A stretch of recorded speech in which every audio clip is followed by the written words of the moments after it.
সিরিয়ায় বিদ্রোহীদের আক্রমণের মুখে প্রেসিডেন্ট বাশার আল আসাদের পতনের পর থেকে ইসরায়েল দেশটির ভূখণ্ডে আগ্রাসন চালাচ্ছে।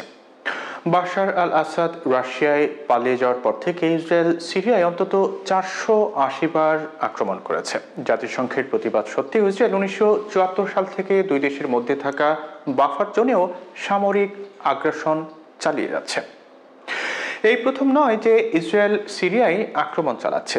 এর আগেও দেশটি একাধিকবার সিরিয়ায় হামলা চালিয়েছে। অতীতে আক্রমণের জন্য যুক্তি হিসেবে ইসরায়েল বলেছে তারা সিরিয়ায় ইরানের সামরিক অবস্থান ধ্বংস করেছে। তবে ইরান বলেছে তাদের কোনো সেনা বর্তমানে সিরিয়ায় নেই।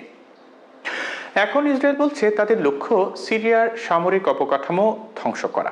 ইসরায়েল দাবি করছে তারা সন্ত্রাসীদের হাতে অস্ত্র পড়ার বিষয়টি ঠেকানোর চেষ্টা করছে।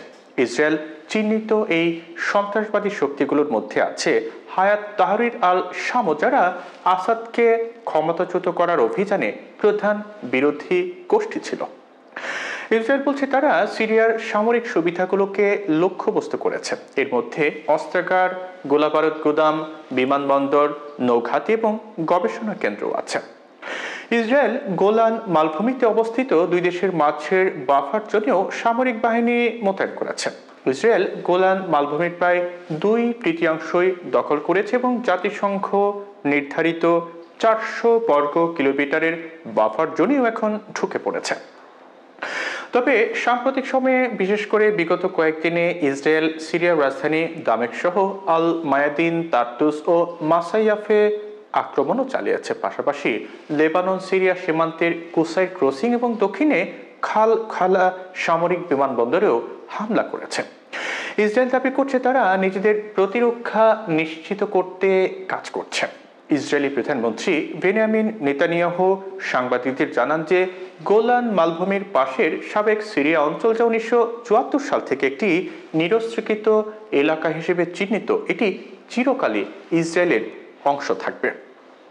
ইসরায়েলের পররাষ্ট্রমন্ত্রীও সিরিয়ায় ইসরায়েলি হামলার পক্ষে ওকালতি করে বলেছেন যে ইসরায়েলের উদ্দেশ্য ছিল সন্দেহভাজন রাসায়নিক অস্ত্র স্থাপনা এবং দূরপাল্লার রকেট স্থাপনা লক্ষ্যবস্তু করা, যাতে সেগুলো ইসরায়েলের বিরোধী সশস্ত্র গোষ্ঠীগুলোর হাতে পড়তে না পারে।